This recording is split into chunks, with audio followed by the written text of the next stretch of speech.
Hi everyone, welcome to my channel. ನಾನು ನಿಮ್ಮ ನಾಗು. ಎಲ್ಲರೂ ಹೇಗಿದ್ದೀರಾ? ಆ್ಯಂಡ್ 2 ಡೇಸಿಂದ ನಾನು ವೀಡಿಯೋಸೇ ಅಪ್ಲೋಡ್ ಮಾಡಿಲ್ಲ ಬಿಕಾಸ್ ನಾನು ತುಂಬ ಬ್ಯುಸಿ ಇದ್ದೆ. ಆ ಒಂದು ವಿಡಿಯೋನ ನಾನು ಈಗ ಅಪ್ಲೋಡ್ ಮಾಡ್ತಾ ಇದ್ದೀನಿ. ನಾನು 2 ಡೇಸ್ ಏನು ಬ್ಯುಸಿ ಇದ್ದೆ, ಏನು ಮಾಡಿದೆ ಅನ್ನೋದನ್ನು ನಾನು ನಿಮಗೆ ಇವಾಗ ಹೇಳ್ತೀನಿ, ಓಕೆನಾ? ಯಾಕಂದರೆ ನಮ್ಮ ಮನೆಯಲ್ಲಿ ನಮ್ಮ ಯಜಮಾನ್ರು, ನಮ್ಮ ಭಾವಂದಿರು ಎಲ್ಲರೂ ಮಾಲೆ ಹಾಕಿದ್ದಾರೆ. ಸೊ ನಮ್ಮ ಏರಿಯಾದಲ್ಲಿ ಅಯ್ಯಪ್ಪ ಸ್ವಾಮಿ ಪಡಿ ಪೂಜೆ ಇತ್ತು. ಅದಕ್ಕೆ ಮನೆಯೆಲ್ಲ ಕ್ಲೀನ್ ಮಾಡ್ತಿದ್ವಿ. ಮೊದಲನೇದಾಗಿ ದೇವ್ರ ಮನೆಯೆಲ್ಲ ಕ್ಲೀನ್ ಮಾಡಿ ದೇವ್ರ ಸಾಮಾನೆಲ್ಲ ತೊಳೆದು ಅದನ್ನೆಲ್ಲ ನಾನು ಸ್ವಚ್ಛ ಮಾಡ್ತಾ ಇದ್ದೀನಿ. ಇದನ್ನೆಲ್ಲ ಮುಗಿಸ್ಕೊಂಡು ಸಂಜೆ ಇರೋದು ಪೂಜೆ, ಅದು ಬಂದ್ಬಿಟ್ಟು ಸಾಟರ್ಡೆ.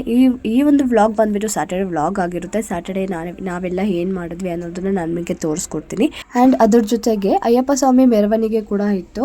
ಅದಕ್ಕಂತಲೇ ಎಲ್ಲ ಫಾಸ್ಟ್ ಆಗಿ ಬೇಗ ಮಾಡ್ಕೊತಿದ್ದೆ. ಇಲ್ಲಿ ನಾನು ದೇವ್ರ ಸಾಮಾನೆಲ್ಲ ತೊಳೆದು ಒಂದು ಸೈಡಲ್ಲಿ ಇಟ್ಟು, ಹಾಗೆ ಇವಾಗ ಹಾಸ್ಪಿಟ್ಲ್ಗೆ ಹೋಗ್ಬೇಕಂತ ನಾನು ನಮ್ಮ ಯಜಮಾನ್ರು ಮಗು ಹೋಗ್ತಾ ಇದ್ವಿ. ಬಿಕಾಸ್ ಮಗುಗೆ ಸ್ವಲ್ಪ ಕಣ್ಣು ಇನ್ಫೆಕ್ಷನ್ ಆಗಿತ್ತು ಅಂತ ಹೇಳ್ಬಿಟ್ಟು ಚೆಕಪ್ಗೆ ಹೋಗಿದ್ವಿ. ಆಲ್ರೆಡಿ ತೋರಿಸಿದ್ದಾಯಿತು ಅವಳಿಗೆ.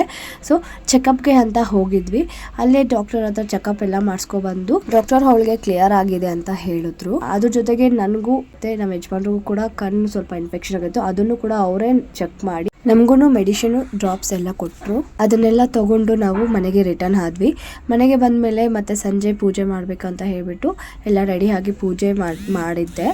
ಸೊ ಪೂಜೆ ಎಲ್ಲ ಮುಗಿಸ್ಕೊಂಡು ಇನ್ನೇನು ದೇವರು ಬರೋ ಸಮಯ ಅಂದರೆ ಮೆರವಣಿಗೆ ಬರುತ್ತೆ ಅಂತ ಹೇಳಿದ್ದೆ ಅಲ್ವಾ ಅಯ್ಯಪ್ಪ ಸ್ವಾಮಿ. ಸೊ ಅದಕ್ಕೋಸ್ಕರ ವೆಯ್ಟಿಂಗ್ ಮಾಡ್ತಾ ಆ್ಯಂಡ್ ದೇವರಿಗೆ ಪೂಜೆಗೆ ಕೊಡೋದಕ್ಕಂತ ಹೇಳ್ಬಿಟ್ಟು ಎಲ್ಲನೂ ಪ್ಲೇಟಲ್ಲಿ ಇಟ್ಕೊಂಡು ರೆಡಿ ಮಾಡಿದ್ದೆ. ಮೆರವಣಿಗೆ ಬರುತ್ತಲ್ಲ, ಸೊ ಅದಕ್ಕಂತ ಹೇಳ್ಬಿಟ್ಟು ನಮ್ಮ ಅತ್ತೆ ಇಲ್ಲಿ ರಂಗೋಲಿ ಎಲ್ಲ ಹಾಕ್ತಿದ್ರು. ಮತ್ತು ನಾನು ಬಂದುಬಿಟ್ಟು ಅದಕ್ಕೆ ಫ್ಲವರ್ಸ್ ಎಲ್ಲ ಹಾಕಿ ಡಿಸೈನ್ ಮಾಡ್ತಿದ್ದೆ. ಇನ್ನೇನು ದೇವ್ರು ಬರ್ತಿದೆ ಅನ್ನೋಷ್ಟರೊಳಗಡೆ ನಮ್ಮ ಅತ್ತೆ ಬೇಗ ರಂಗೋಲಿ ಎಲ್ಲ ಹಾಕಿದ್ರು. ಸೊ ಯಾವ ಥರ ಮೆರವಣಿಗೆ ಎಲ್ಲ ಮಾಡ್ತಿದ್ದಾರೆ ಅಂತ ಹೇಳ್ಬಿಟ್ಟು ನಾನು ನಿಮಗೆ ತೋರಿಸ್ಕೊಡ್ತಿದ್ದೀನಿ ನೋಡಿ. ಇಲ್ಲಿ ಕೇರಳದವ್ರು ಬಂದುಬಿಟ್ಟು ಡೋಲ್ ಬಾರಿಸಿರೋದು ತುಂಬ ಚೆನ್ನಾಗಿ ಮಾಡಿದ್ರು. ಆ್ಯಂಡ್ ದೇವರು ಕೂಡ ಹಿಂದೆಗಡೆ ಇದೆ, ನಾನು ನಿಮಗೆ ನೋಡಿಸ್ತೀನಿ ನೋಡಿ. ಹಾಗೆ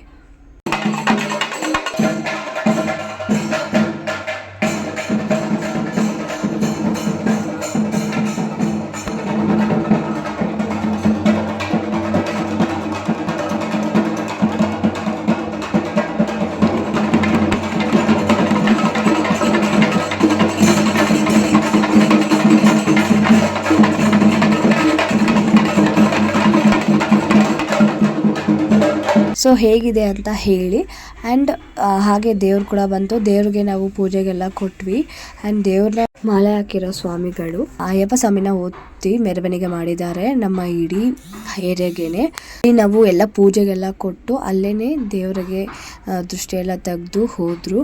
ಎಷ್ಟು ಚೆನ್ನಾಗಿತ್ತು ಅಂದರೆ ದೇವರು ನನಗಂತೂ ತುಂಬ ಅಂದರೆ ತುಂಬಾ ಇಷ್ಟ ಆಯಿತು.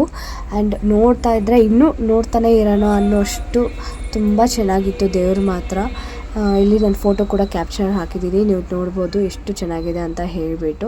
ಆ್ಯಂಡ್ ಅದೆಲ್ಲ ಮುಗಿಸ್ಕೊಂಡು ಮತ್ತು ಲೈಕ್ ತುಂಬ ಕಣ್ಣು ಉರಿತಿತ್ತು, ಆದರೂ ಕೂಡ ಕೆಲಸ ಇತ್ತು ಅಂತ ಹೇಳಿಬಿಟ್ಟು ಕೆಲಸ ಮಾಡ್ತಾಯಿದ್ವಿ. ಬಿಕಾಸ್ ಇದೆಲ್ಲ ಐಟಮು ಬಂದುಬಿಟ್ಟು ನಾಳೆಗೆ ಅಂದರೆ ಮೀನ್ಸ್ ಸ್ಯಾಟರ್ಡೇ ವ್ಲಾಗ್ ಆಗಿದೆ ಇದು. ಸೊ ನಾನು ಸಂಡೇ ವ್ಲಾಗ್ ಕೂಡ ಹಾಕ್ತೀನಿ. ಆ ಸಂಡೇ ವ್ಲಾಗಲ್ಲಿ ಸಸ್ಪೆನ್ಷನ್ ಏನಿತ್ತು ಅಂತ ಹೇಳಿಬಿಟ್ಟು ಹೇಳ್ತೀನಿ. ಬಟ್ ಅಡುಗೆಗಳು ಮಾಡಬೇಕಾಗಿತ್ತು, ಓಕೆನಾ? ಸೊ ಅದಕ್ಕಂತ ಹೇಳಿಬಿಟ್ಟು ನಾವು ಇಲ್ಲಿ ಅಡುಗೆಗೆ ರೆಡಿ ಮಾಡ್ಕೊಳ್ತಾ ಇದ್ವಿ. ಹಾಗೆ ರೆಡಿ ಮಾಡಿಕೊಂಡು ಇನ್ನೇನು ಟೈಮ್ ಆಯಿತು ಅಂತ ಹೇಳಿಬಿಟ್ಟು ನಮ್ಮ ಏರಿಯಾದಲ್ಲಿ ಇರೋ ಗ್ರೌಂಡು ಅಂದರೆ ದಸರಾ ಟೈಮಲ್ಲೂ ಕೂಡ ಜಾತ್ರೆ ಎಲ್ಲ ಮಾಡ್ತಾರೆ. ಆ್ಯಂಡ್ ಅದೇ ಗ್ರೌಂಡಲ್ಲಿ ಓಂ ಶಕ್ತಿ ದೇವರು ಕೂಡ ಇರುತ್ತೆ. ನಮ್ಮನ್ನ ಬ್ಲೆಸ್ಸಿಂಗ್ಸ್ ತಗೊಂಡು ಹಾಗೆ ಇಲ್ಲಿ ಭಜನೆ ಮತ್ತು ಪೂಜೆ ಎಲ್ಲ ಸ್ಟಾರ್ಟ್ ಆಯಿತು ಅಯ್ಯಪ್ಪದು. ಅದನ್ನು ನೋಡೋಣ ಅಂತ ಹೇಳಿಬಿಟ್ಟು ಬಂದ್ವಿ. ಆ್ಯಂಡ್ ಇಲ್ಲಿ ತುಂಬ ಅಂದರೆ ತುಂಬಾ ಚೆನ್ನಾಗಿ ಮಾಡಿದ್ದಾರೆ. ಗೋಪುರ ಥರ ಎಲ್ಲ ಕಟ್ಟಿ ದೇವ್ರನ್ನೆಲ್ಲ ಕೂರಿಸಿದ್ದಾರೆ ಒಳಗಡೆ. ಆ್ಯಂಡ್ ಅಯ್ಯಪ್ಪ ಸ್ವಾಮಿ ಇಲ್ಲೂ ಕೂಡ ಅಷ್ಟೇ ತುಂಬ ಚೆನ್ನಾಗಿತ್ತು. ಆ್ಯಂಡ್ ಇಲ್ಲಿ ಅಯ್ಯಪ್ಪ ಸ್ವಾಮಿಗಳು ಬೇರೆ ಊರಿಂದ ಕೂಡ ಬಂದಿದ್ದರು ಈ ಒಂದು ಭಜನೆಗೆ. ತುಂಬ ಅಂದರೆ ತುಂಬಾ ಗ್ರ್ಯಾಂಡಾಗೆ ಮಾಡಿದರು ಇಲ್ಲಿ.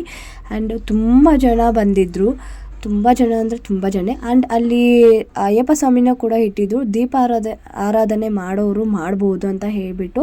ಸೊ ನಮ್ಮ ಏರಿಯಾದಲ್ಲಿ ಯಾರಿಗಾದರೂ ದೀಪ ಆರಾಧನೆ ಮಾಡಬೇಕು ಅಂತ ಇಷ್ಟ ಇರೋರು ದೇವರಿಗೆ ಹೋಗಿ ಮುಕ್ಕೊಂಡು ಅವ್ರ ಕೋರಿಕೆಗಳನ್ನು ತೀರ್ಸ್ಕೊಳಕ್ಕಂತ ಹೇಳಿಬಿಟ್ಟು ದೀಪಾರಾಧನೆ ಮಾಡ್ಬೋದು. ಆ ಒಂದು ಅವಕಾಶ ಕೂಡ ಮಾಡಿಕೊಟ್ಟಿದ್ರು. ಆ್ಯಂಡ್ ಅಲ್ಲಿ ಎಲ್ಲ ಪೂಜೆ ಮುಗಿಸ್ಕೊಂಡು ಮತ್ತೆ ದೇವ್ರನ್ನ ಮೆರವಣಿಗೆಗೆ ಕರ್ಕೊಂಡು ಹೋಗ್ತಾಯಿದ್ರು. ಮೆರವಣಿಗೆ ಕರ್ಕೊಂಡೋಗೋರು ಕರ್ಕೊಂಡು ಹೋಗಿದ್ರು. ಆ್ಯಂಡ್ ಅಲ್ಲಿ ಇನ್ನೂ ಸುಮಾರಷ್ಟು ಜನ ಅಲ್ಲೇ ಇದ್ದರು, ಇನ್ನೂ ಬರ್ತಾನೇ ಇದ್ದರು ಜನಗಳು. ಆ್ಯಂಡ್ ಮಾಲೆ ಹಾಕಿರೋ ಸ್ವಾಮಿಗಳು ಕೂಡ ಅಷ್ಟೇ ಬೇರೆ ಊರ ಕಡೆಯಿಂದ ಕೂಡ ಬರ್ತಾನೆ ಇದ್ದರು. ಆ್ಯಂಡ್ ಇಲ್ಲಿ ನೋಡ್ತಿರ್ಬೋದು ಎಷ್ಟು ಚೆನ್ನಾಗಿದೆ ದೇವರು ಅಂತ ಹೇಳಿಬಿಟ್ಟು. ಸೇಮ್ ಆ್ಯಸ್ ಇಟ್ ಈಸ್ ಶಬರಿಮಲೆಯಲ್ಲಿ ಯಾವ ಥರ ಇದೆಯೋ ಅದೇ ಥರನೇ ಇಲ್ಲಿ ಡೆಕೋರೇಟ್ ಮಾಡಿದ್ದಾರೆ. 100% ಕೊಡೋಕ್ಕೆ ಆಗಿಲ್ಲ ಅಂದರೂ ಕೂಡ ಅಟ್ಲೀಸ್ಟ್ 90%ವರೆಗೂ ಅವರು ರೀಕ್ರಿಯೇಟ್ ಮಾಡೋದಕ್ಕೆ ಟ್ರೈ ಮಾಡಿದ್ದಾರೆ. ಬಟ್ ಆದರೂ ತುಂಬ ಚೆನ್ನಾಗಿ ಡೆಕೋರೇಟ್ ಮಾಡಿದ್ರು. ಭಜನೆ ಬಂದ್ಬಿಟ್ಟು ಇಲ್ಲಿ 11:30ವರೆಗೂ ಆಗಿತ್ತು. ತುಂಬ ಅಂದರೆ ತುಂಬ ಜನ ಇನ್ನೂ ಕೂಡ ಇದ್ರು. ಬಟ್ ಆದರೆ ಈ ಒಂದು ಭಜನೆ ಬಂದ್ಬಿಟ್ಟು ಯಾವಾಗಲೂ ನಡೆಯಲ್ಲ ಅಲ್ವಾ. ಸೊ ನಮಗೆ ಚಾನ್ಸ್ ಸಿಕ್ಕಿದಾಗ ನಾವು ಆ ಒಂದು ಭಜನೆ ಅಟೆಂಡ್ ಮಾಡಿದ್ವಿ. ತುಂಬ ಅಂದರೆ ತುಂಬಾ ಚೆನ್ನಾಗಿತ್ತು. ಹಾಗೆ ಇಲ್ಲಿ ಪೂಜೆ ಎಲ್ಲ ಮುಗಿಸ್ಕೊಂಡು ಪ್ರಸಾದ ಕೂಡ ತಿನ್ಕೊಂಡು ನಾವು ಹೊರಟ್ವಿ. ಸೊ ಈ ಒಂದು ವ್ಲಾಗ್ ಯಾರಿಗೆಲ್ಲ ಇಷ್ಟ ಆಗಿದೆಯೋ ಪ್ಲೀಸ್ ಕಮೆಂಟ್ ಮಾಡಿ, ಹಾಗೆ ಒಂದು ಲೈಕ್ ಕೊಡಿ, ನಿಮ್ಮ ಫ್ರೆಂಡ್ಸ್ ಆ್ಯಂಡ್ ಫ್ಯಾಮಿಲೀಸ್ ಕೂಡ ಶೇರ್ ಮಾಡಿ, ನನ್ನ ಒಂದು ಚಾನಲ್ಗೆ ಸಪೋರ್ಟ್ ಮಾಡಿ. ಆ್ಯಂಡ್ ಯಾರೆಲ್ಲ ಇನ್ನೂ ನನ್ನ ಚಾನಲ್ಗೆ ಸಬ್ಸ್ಕ್ರೈಬ್ ಮಾಡ್ಕೊಂಡಿಲ್ಲ ಸಬ್ಸ್ಕ್ರೈಬ್ ಮಾಡ್ಕೊಳ್ಳಿ. ಓಕೆ, ನೆಕ್ಸ್ಟ್ ವಿಡಿಯೋದಲ್ಲಿ ಸಿಗೋಣ. ಬಾಯ್ ಬಾಯ್.